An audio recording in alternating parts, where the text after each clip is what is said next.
नमस्कार दोस्तों, आप सभी का स्वागत है हमारे YouTube channel Ashok Chawla education app पर। दोस्तों आज हम मिल रहे हैं संस्कृत गद्य की पाठ्य योजना के अंतर्गत और जिसका प्रकरण रहेगा पिता एव परमागति।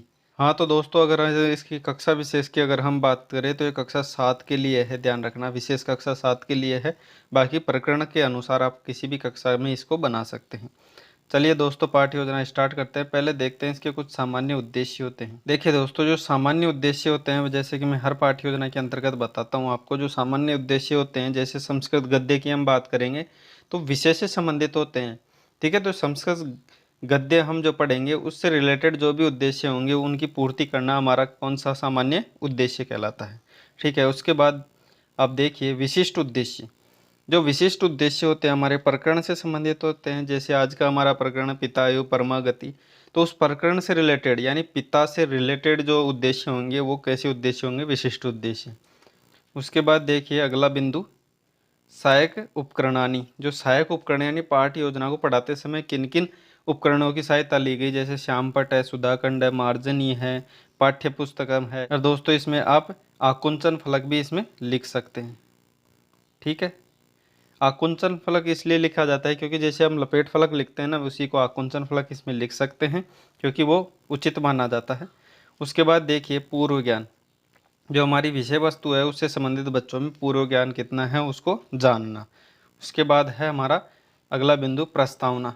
प्रस्तावना में हम प्रश्नकरण माध्यम से हम जानेंगे कि हमारे टॉपिक को बच्चों से निष्कासित करेंगे, बच्चों से निकलवा। देखिए पहला प्रश्न देखिए इसमें, समाजस्य लघु स्वरूपम कै भवति, कि समाज का लघु रूप यानी छोटा रूप क्या होता है, यानी परिवार। उसके बाद दूसरा प्रश्न देखिए, परिवारे निवसंत जनेषु कै अस्माकं मनोवांछित पूर्यति, यानी हमारी जो भी इच्छाएं होती है यानी एक परिवार के अंतर्गत वो सभी इच्छाएं कौन पूरी करता है, पिता।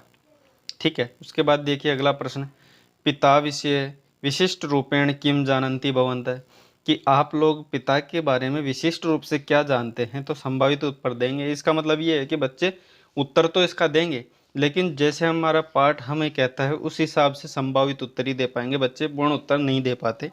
तो हम उद्देश्य कथन करते हैं कि अद्य वयम पिता एवं परमागति इति पाठ्ये पितुः विषय विशिष्ट रूपेण पठिष्यामि, यानी पिता के बारे में विशिष्ट इसके बारे में पढ़ेंगे आज पाठ के माध्यम से। अब देखिए अगला बिंदु हमारा प्रस्तुतिकरण। प्रस्तुतिकरण में क्या है, जो विषय वस्तु है बच्चों के सामने प्रस्तुत करना होता है, जो हम प्रस्तुत करते हैं आदर्श वाचन के माध्यम से।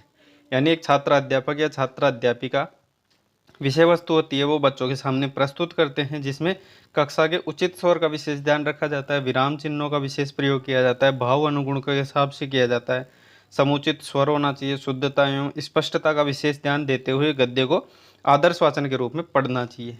ऐसा छात्र अध्यापक करता है। ठीक है, उसके बाद अनुवाचन होता है, जो छात्र अध्यापक को कतिपय छात्राएं यानी कुछ छात्रों से वापस अनुवाचन करवाता है, यानी जो पढ़ाया है उसको वापस पढ़वाता है। ठीक है, बाकी बच्चे उसको शांति से सुनते हैं। उसके बाद देखिए अशुद्धि संशोधनम, जब बच्चा अनुवाचन करता है तो कुछ अशुद्धियाँ करता है, उन अशुद्धियों को छात्राध्यापक ब्लैक बोर्ड पर लिखता रहता है। ठीक है, उसके बाद देखिए काठिन्य निवारण। जब बच्चों को बोलने में कुछ शब्दों को बोलने में कुछ कठिनता है, उन कठिन शब्दों का निवारण करने के लिए काठिन्य निवारण किया जाता है। जैसे लोके, ठीक है, तो उसका पहले शब्द का अर्थ बताएगा कि लोके का मतलब होता है संसारे, फिर वाक्य प्रयोग करके बदल लोके बहु प्राणी न संति, यानी संसार में बहुत से प्राणी होते हैं। ठीक है, उसके बाद वाक्य प्रयोग में बताएगा।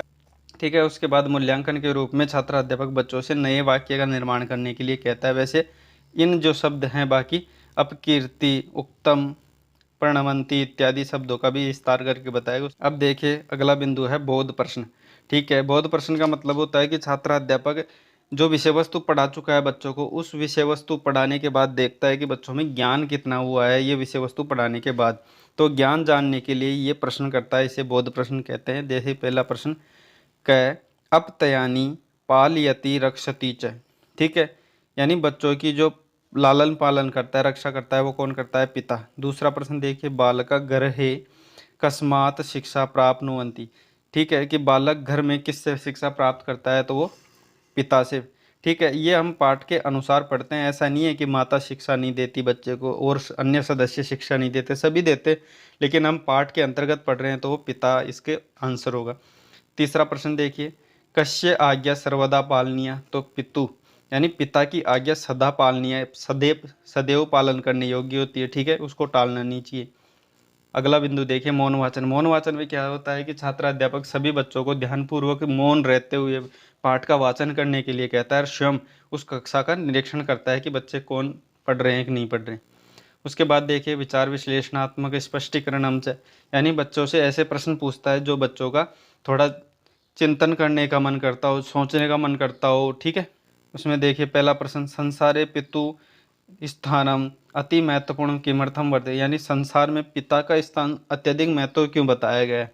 तो बालक उसका उत्तर देंगे पाठ के अनुसार, बालका नाम सर्वान मनोवांछित पिता एवं पूर्यते अतः पितु सर्वा स्थानम अति महत्वपूर्ण, यानी जो कहते हैं कि जो बच्चे की जो इच्छा होती है, मन की इच्छाएं होती है, उनको सभी की पूर्ति कौन करता है, एक पिता करता है, इसलिए, ठीक है। बच्चे ऐसा आंसर देंगे पाठ के अकॉर्डिंग, लेकिन छात्र अध्यापक उसका स्पष्टीकरण करेगा कि यतो ही पिता गृहस्य सर्वाणि व्यवस्थानि सम्यक रूपेण व्यवस्था, यानी मतलब पूरी डिटेल से इस पाठ के अकॉर्डिंग इसको डिटेल से बच्चों के सामने बताया गया, यानी थोड़ी ज़्यादा, जैसे बच्चों का आंसर अगर थोड़ा बहुत आया तो उसको ज़्यादा खोल के बताएगा, ठीक है। उसके बाद देखिए मूल्यांकन प्रश्न, ठीक है। इसमें पहला प्रश्न देखिए, बहुविकल्पात्मक प्रश्न पहले रखते हैं। इसमें पहला प्रश्न देखिए, यह अपत्यानि पालयति स भवति, तो वो कौन लालन पालन करता है, तो पिता करता है।